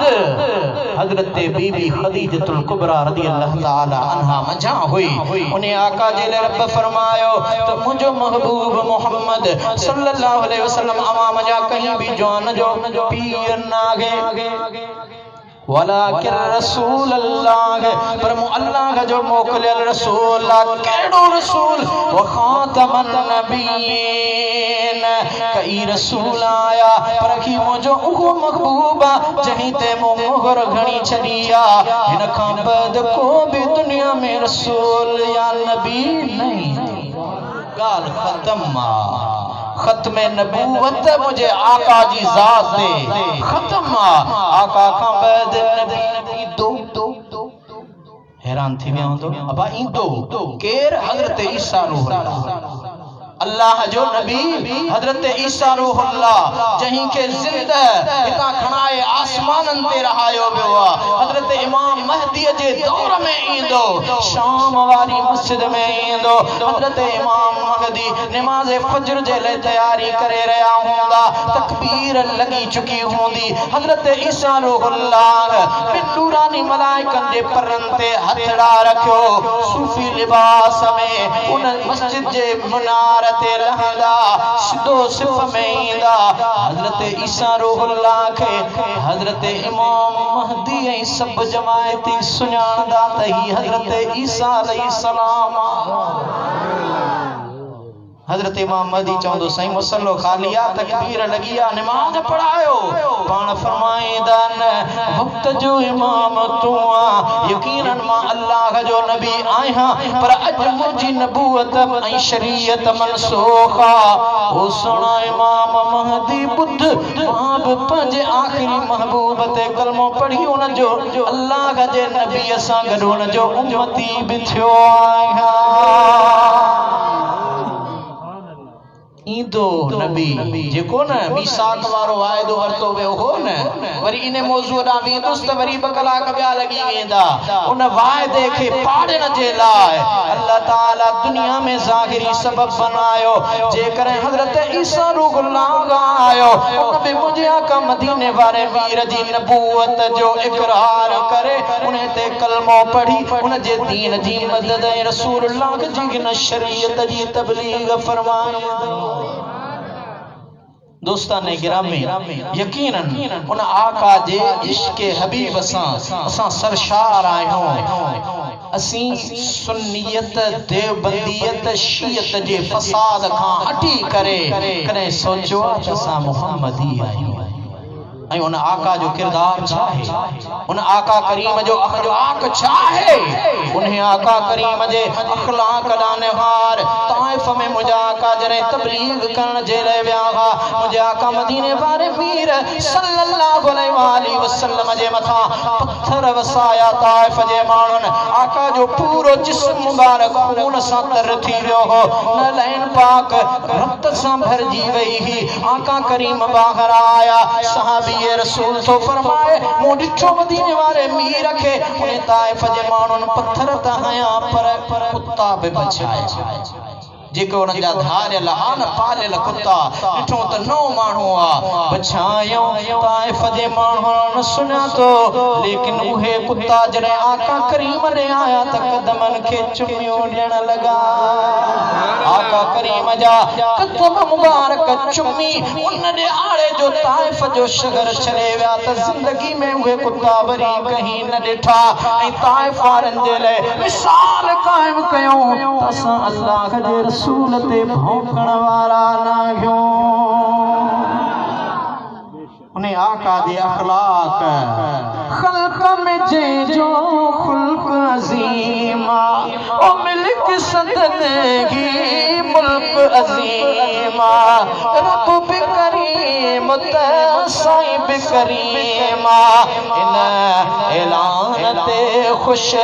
आम मिठो ॾाढो मोहम्मद जाम तोड़ी करे तरे केर वटे के खां बिना वेर जाने पाए साईं पैर ताड़े अल्लाह करे खैर वेरो आका जो आली मकाम मिठो ॾाढो मोहम्मद जाम दोस्ताने गिरामी असां उन आका सां मोहब्बत कयूं था तो उन जी आल सां मोहब्बत कयूं था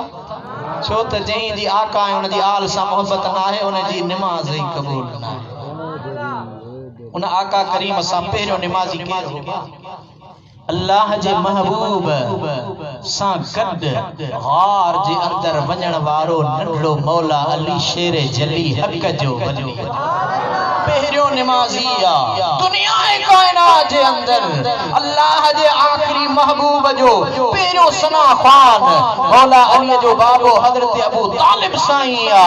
ऐं जेकॾहिं निमाज़ी आ, निमाज़ अञा फर्ज़ न थी, आका करीम नफ़िल पढ़ंदा हुआ, सोनो नंढड़ो मौला अली हुजूर जी घर में भी ही नमाज पढ़ंदो। तॾहिं असां चवंदा आहियूं असां अली जा अली असांजो, अली खे सब जो सलाम आगे। अली आवारिस अली पारस, अली जो आला मकाम आगे। जमण सां अखियों न खोलियाई, नबी सोने के अवल ठाई। एड़ियों मुबारक संदन अदाओं, अली तजमदे इजाम तो असां या मक्के जे माण्हुन तो हुजूर के चंद्र के चीरी दे ॾिसी करे कलमा पढ़िया, सिज के वापस बराइण जा मौजज़ा ॾिसी कलमा पढ़िया, पत्थरन वणन टिणन हजरो शजर के कलमा पढ़ंदे ॾिसी कलमा पढ़िया। लेकिन सोनो अली अञा अम्मा जे हंज में आ, दुनिया में निगाह खणे तो त पहिरियां मुस्तफा के सुञाणे थो। अबू तुराबा शेरे खुदा मुश्किल कुशा जा लक़ब अली खे मिले विलायत विदियातन खे। अली जो जेको गुलाम आगे, असां अली जा अली असांजो, अली खे सब जो सलाम आगे। अली जी काबे में थी बिलादत, अली जी मस्जिद में थी शहादत। अली मुश्किल कुशा है, अली हाजत रवा आगे। अली आवारा न घबरायो, अली शेरे खुदा आगे। अली अफजल शुजात में, अली अफजल शराफत में, अली अफजल इबादत में, अली अफजल सखावत में, जिक्र को शान कोई ये, अली बगरे सखा आगे। अली अवारा न घबरायो, अली शेरे खुदा आगे। अली मुश्किल कुशा हैदर, अली आफात खैबर, अली दामाद पैगंबर, अली काबे सदो गोगर। मने जेको न मौला खे उन्हीं जे लाइ सज़ा आगे। अली अवारा न घबरायो, अली शेरे खुदा आगे। अली बरगल उला समझो, अली कशफत तुजा समझो, अली नूरुल उला समझो, अली खैरुल वरा समझो। अली खे जोड़नो मौला सुखों सो बेरिया आगे। अली अवारा न घबरायो, अली शेरे खुदा आगे। यकीनन केड़ो अली? अली हैदर, अली सफदर, अली करार, अली जर्रार, अली कुरान, अली फुरकान, अली काबा, अली किबला, अली आबिद, अली जाहिद, अली मौला, अली आला, अली आफात खैबर, अली आशाफ महशर, अली शाफ महशर। अली मुंहिंजो, अली तुंहिंजो, अली रब जो, अली सब जो। अली कुफार ते गालिब, अली इब्ने अबू तालिब, अली घर में, अली दिल में, अली हाजिर महफिल में नारे हैदर। केड़ो त मौला जो शान न ॿुधाए। ताल्लुक सोने अली जो चेमन कतने का आहे जने का सोनो अली अखियों खोले पेरियों दीदारे मुस्तफा वदुहा वारे चेहरे के पहरी पहरी जमंदड़ बार सुना तो हैदर करार नबी रिसालत अली इमामत नबी हुकूमत अली रियासत नबी अदालत अली वकालत नबी हुकूमत अली रियासत अली असदुल्लाह नबी रसूलुल्लाह नबी हबीबुल्लाह अली वलीउल्लाह नबी हिफिज अली हाफिज नबी कुरान अली जुबान नबी मुस्तफा अली मुर्तजा शाह मर्दान गए अली शेर यज़दान गए अली मर्द मैदान गए अली कुल्ले ईमान गए अली रब की शान गए अली नबी की जान गए अली दीन का सुल्तान गए अली मेरा कुरान गए अली नूर मुजस्सम अली फूल पे शबनम अली वादी ज़मज़म अली राहत हरदम अली दर्द अली रूह अली दर अली रहबर अली मंजिल अली यकीनन सुनो अली अब जेकॾहिं बाबो अहिड़ो आहे त बच्चा बि शान वारा शेर बचड़ा तो ॼणा हिन दीन ले मुश्किल कुशा जन जाते गलड़ा चुम्या नाने मुहम्मद मुस्तफा आलिमन खां ॿुधो आहे त जुमे जो खुतबो ब खुतबा छो थींदा आहिनि हिकिड़ो खुतबो हूंदो हो मुंहिंजे आका मदीने वारे मीर खुतबो पे ॾिनो हुज़ूर जो बच्चो हज़रत इमाम हसन सहाबा जे सिफ़ुनि खे चीरींदो नंढड़ो ॿारड़ो आहे केॾीमहिल हेॾां आका करीम खुतबे खे ॾे पंहिंजे बच्चे खे झोलीअ में वरी अची मिंबर ते वेठा अन्या वेठा ई मस निगाह कयो त ॿियो बच्चो हज़रत हुसैन बि अची रहियो आहे उहो बि सहाबा जे सिफ़ुनि खे चीरींदे मदीने वारे मीर खुतबे खे छॾे हज़रत सॼे हथ कच्छ में हज़रत इमाम हसन पाण आया हज़रत हुसैन सोणे खे खाबी बांस ते खणी ॿिन्ही खे कच्छ में खणी वरी पंहिंजे मिंबर रसूल ते वेठे मिंबर ते वेही भई बचड़ा हुजूर जी झोलीअ में मंज़र छा हो हर हेॾां पिया चुमी ॼनि शेर बचड़ा तो ॼणा हिन दीन ले मुश्किल कुशा जन जथे गलड़ा चुम्या नाने मुहम्मद मुस्तफा ई उहो घराणो आहे जंहिं घराणे जी मोहब्बत असांजे सीने में असांजी रग रग में असांजे कामिल पीर सजण साईं विधी हिन दौर जदीद जे अंदर असां ऐं अव्हां मुलाइब वारनि अलॻि पगड़ियुनि जे पुठियां मुंझल आहियूं इन्हनि रंग बरंगी झंडा ऐं पगड़ियूं छॾे हिक ई मुस्तफ़वी रंग में रची वञे मोहब्बत मुस्तफ़वी में अची वञ पोइ ॾिस त मज़ो कीअं आहे अबा आलिमन कम कयो आहे इल्म जे मैदान में तहक़ीक़ जे मैदान में हिन हलंदड़ दौर में जीअं मूं चयो त फ्रांस वारे बकवास कई आहे ऐं उन जे रद्द अमल में असांजी पूरी दुनिया जा मुसलमान निकिरी पिया आहिनि ऐं असांजी ख़ुदि गवर्नमेंट पाकिस्तान जा सरकारी मैसेज बि अचनि पिया त आका करीम जे ख़त्म नबूवत आका करीम जे दीन इस्लाम जी प्रचार जे लाइ मैदान अमल में निकरी निर्वार पो जीअं लॉकडाउन लॻो उन लॉकडाउन वारे पहिरें ॾींहं खां मूं सोचियो त घर में वांदो छो वेहजे ए आजिज़ अजाई ज़िंदगी न वञा मुंहिंजी नंढी लाइब्रेरी आहे पंहिंजी मस्जिद शरीफ़ जे अंदर रोज़ाना फजर जी नमाज़ पढ़ी लाइब्रेरी मंझां मुंहिंजे लाइब्रेरी में मौजूद जेतिरा भी तफसीर कुरान पाक जा तर्जुमा अहादीस जा किताब तारीख़ ऐं तहक़ीक़ जा किताब सभई मूसा मोह रखिया ओचितो मौजू साइंस जो निकतो ऐं उन दिहाड़े इत्तफाक सां हिकड़ी अजीब किस्म जी पोस्ट मुझे सामो नजर मां गुजरी त इस्लाम साइंस जो मुखालिफ आ। मूं चयो न इस्लाम कदे भी साइंस जो मुखालिफ नथो थी सके। इहो ई त इस्लाम आ जे खुद साइंसदान के भी राह ॾेखारी। पो उन तहरीए जे जवाब में छो त असां के कामिल पीर सजण साईं जो भी हुक्म आ त दौरे जदीद जी तालीम हासिल कयो, बच्चा पढ़ायो, न्याणियों पढ़ायो ऐं साइंसी इल्म जो इस्तिफादो कयो। उन्हें के पढ़ो। आलिम जे करे अव्हां थियो था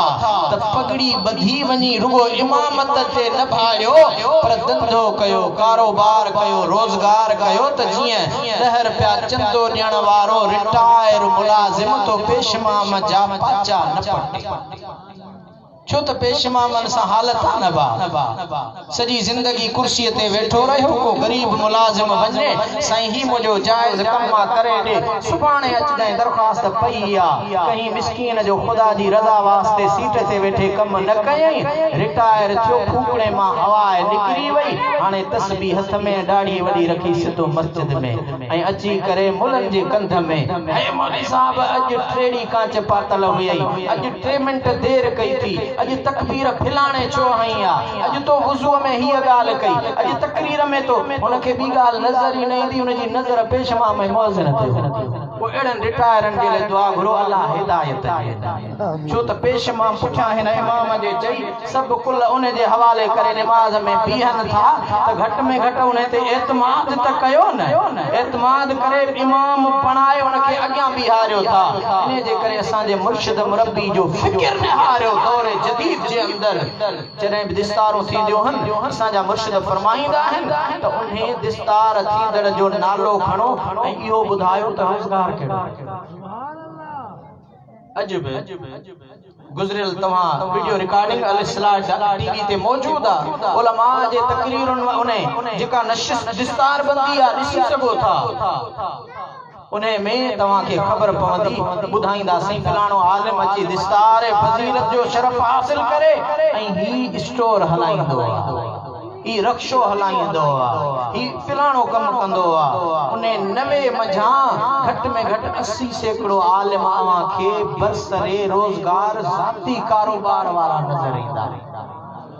दीन जी खिदमत वनी अल्लाह जी रजा वास्ते कयो त यो 10 रुपया चंदो ॾियण वारो तोखे तंग न छो त पगार ॾींदो न तो पेशमाम खे तंग कंदो टाइम जे मामले में पो इने जे ले मु गुनहगार मुर्शिदन करीमन जे उन फरमान ते अमल कंदे ई नंढड़ो किताब लिखियो आ सिंध इस्लाम साइंस ऐं फलसफो हिन मौजूअ ते अग में कदे भी को सिंधी किताब मैदान अमल ते न आयो आ मुख्तलिफ पहलू दहरियन या बिन मजहबन वारन साइंस ते किताब लिखा हन पर मु हिन में पहरी गाल त सिंध छो त हुब्बुल वतन मिनल ईमान मानो चवंदा कामरेड कने कने सोशल मीडिया ते सही मौलविन या दीनदार मानुन सिंध जी केड़ी खिदमत कई आ मां चवंदो आहियां तो असा जे आलिमन जे फिक्र के फलसफे के पढ़ नथो पढ़ी त आलिमन के छड भला हिन नंढड़े आजिज जी हिन मेहनत के सामो रख ॾिस त सिंध जी मोहब्बत असा जे सीने में आहे या तुझे सीने में तू सिंध जा वारिस भील पागड़ी कोली करे वेठो आ मु हिन में लिखियो आ त न अल्लाह जे पैगंबरन जा पुट हुआ जिन जो नालो सिंध हो सिंध सॼो ई उन नाले सां आई खितो ऐं सरजमीन सिंध जो मुकम्मल खितो केतिरो वॾो हो असुल सरजमीन सिंध केतिरी हुई ऐं उन सिंध ते नालो कियां पियो सिंध जी पखेड़ असुल केतरी हुई उन जो सरहदों केतरियों हुयूं ऐं उन खां पोइ सरवरे कायनात सल्लल्लाहु अलैहि वसल्लम ऐं सिंध को निधन कंजी ज़मीन थो रही आहे हिते अल्लाह जा पैगंबर आया आहिनि पर उहे हिन किताब खे जॾहिं पढ़ंदो तव्हां खे ख़बर पवंदी त कहिड़ा अल्लाह जा पैगंबर आया ऐं हिन में मूं हिकिड़ो हवालो ॾिनो आहे छो त ही सभु मूं किताबनि मां लिखियो आहे मूं को हवाला तहकीकी तवा के मिलंदा मुमकिन ना अल्लाह जे कलाम ऐं हदीस खां सवा बी का बि ॻाल्हि मुस्तनद कान्हे किताब तारीख़ी हवालन सां लिखिया वेंदा आहिनि इन जे करे मूं हिन में तारीख़ी हवाला ॾिना आहिनि सिंध में हज़रत आदम हज़रत नूह ऐं साइंसदान चवनि था त असां साइंस में तरक्की कई आहे मूं हिन में लिखियो आहे त अल्लाह जो प्यारो पैगंबर हज़रत इदरीस अलैहिस्सलाम पहिरियों साइंसदान ऐं उहो सिंधी साइंसदान हज़रत इदरीस पैगंबर पहिरियों साइंसदान उहो हो उन सां गॾोगॾु हज़रत इब्राहिम अलैहिस्सलाम हज़रत ॾांहुं आयल क़ौम ॾांहुं जेको को पैगंबर हो जंहिंखे उन्हनि खूह में विझी करे शहीद करे छॾियो हो उन जो तफ़सीली ज़िक्र मूं हिन में कयो आहे उन खां पोइ मुंहिंजे आका के आका न सुञाणंदा हा मूं मुकम्मल तौर ते आका करीम जी सिंध सां वाबस्तगी सिंधियुनि जी पाण सगोरन वटि हाज़िरी ऐं सिंधी इस्लाम में अॻ भरा उन खां पोइ बाब पंजो सिंध में चवनि था त मोहम्मद बिन कासिम अची करे सिंध के बाबुल इस्लाम बणायो हो मां उन्हनि खे रद्द कयो आहे त न खुद आका करीम जे दौर में हिजरत वारे साल रसूलुल्लाह तव्हां असां हिन सिंध जे ख़िते ॾे ख़त लिखी 5 सहाबी मोकिलिया उन्हनि मजा हिकड़े जी मज़ार मकली में मौजूद आहे ऐं 3 सहाबी जेके नवां सिंधी मुस्लमान थिया हा उन्हनि खे वापस वठी मदीने में हुजूर जी दरबार में हाज़िर उन खां सवाइ खुलफाए राशिदीन जे सैयदना सिद्दीक़ अकबर हज़रत सैयदना उमर फारूक हज़रत उस्मान गनी अल्लाह जी ज़ात बाबरकात जो फैमिली डॉक्टर हाजिक तबीब हकीम जै हज़रत अम्मा आयशा सिद्दीक़ा जो इलाज कयो हो वो सिंधी जद्दो ऐं हज़रत मौला अली यानी हाशिमी खानदान रसूलुल्लाह जे ताल्लुक हज़रत मौला अली हज़रत इमाम हसन हज़रत इमाम हुसैन हज़रत इमाम ज़ैनुल आबिदीन इन्हनि जूं घर वारियूं बि सिंधियाणियूं हुयूं बहस वॾो हिन में साइंसदाननि जा बाज़ाब्ता एतराफ़ ऐं इंकशाफ ॾिना आहिनि त जेकॾहिं असांजी साइंस तरक्की कई आहे त उहा सॼी साइंस सां क़ुरान उहे गैर मुस्लिम थी करे भी असांजे मजहब इस्लाम जी ॻाल्हि कनि था ऐं हलंदड़ दौर में इस्लाम जी प्रचार जे ख़िलाफ़ जेको ही वायुमंडल मतल आहे उन वायुमंडल जे हवाले सां इस्लाम जी मुकम्मल माना चाहे मक़सद चाहे इस्लाम छा थो सेखारे ऐं अजीब ॻाल्हि त बिना कंहिं मज़हबी तफ़र्रुक़े जे मूं ही किताब लिखियो आहे हिन जे अंदर कलाम पाक जा तर्जुमा मुख़्तलिफ़ मुतरजमनि जा अव्हांखे मिलंदा मता को चवे त साईं आजिज़ुल्लाह शरी ताहिरी नक्शबंदी आ वो हिन यकीनन बरेलवी थी किताब लिखियो हूंदो मुंहिंजा दोस्त मूंखे सजन साईं जन फिरके वारियत जी तालीम मिली असांजे कामिल पीर मदीने वारे पीर सां हयात नबी वारो अकीदो सेखारियो आहे इल्म गैब मञण वारो अकीदो सेखारियो आहे हाज़िर नाज़िर नबी हुजण वारो अकीदो सेखारियो आहे अहल बैत सां मोहब्बत जो अकीदो सेखारियो आहे नफ़रत सेखारी ई न आहे पोइ तॾहिं मां चवंदो आहियां ओ वठी दामन जेके सजण जी व्यासे आबिद ज़ाहिद बणजी बलोचिस्तान व्यासी जंगलन झरन में बेलन में तबलीग कयूं नंढड़ा नंढड़ा ॿार अचो करे हथ चुमन अबाही चसी तो के सुञाणो था बाबा मां जाओ हां त अॼु आयो हां पहिरियों दफ़ो मूंखे कीअं सुञाणो त ही मरकबत शरीफ जा बोल उहे ॿार पढ़नि पिया ओ वठी दामन जेके सजण जी व्यासे आबिद ज़ाहिद बणजी विया सभिनी खे नवाज़ी नज़र सां सभिनी खे नवाज़ी नज़र सां नेकनि जी लिस्ट में गणजी व्यासे आबिद ज़ाहिद बणजी विया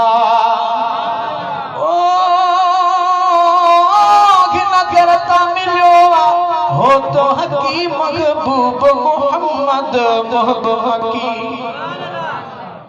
अग जाग लवाग ते आमिल थया गालियों खोड़न काई गण जी आसे आबिद ज़ाहिद बणजी विया सजन साईं दसे छा थो कुरान पढ़ी थो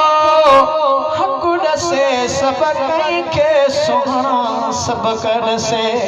कामिल वली जी गोले गली खणी खाक शफा कदमन जी व्यास आबिद जाहिद बन जी व्या ओ वर्तिला शारिया जिज दामन थी तुझो कबर गशर जो बेज़मीन थई भिटाई घोट फरमायो न माण को मिठो संदो मुंह दाघी में सो झरो हशर वेल हिसाब जे छड़े नवींदो में सारे सदकंदो में को रोके चधरी ओ वर्तिला शारिया जिज दामन थी तुझो कबर गशर जो बेज़मीन थई सारग दिल पर जी कर घर घर ही हस्ती सारा हिण जी आसे आबिद जागिद बन जी व्या वठी दामन जेके सजण जी ब्यासे आबिद जागिद बन जी व्या आखिर दामन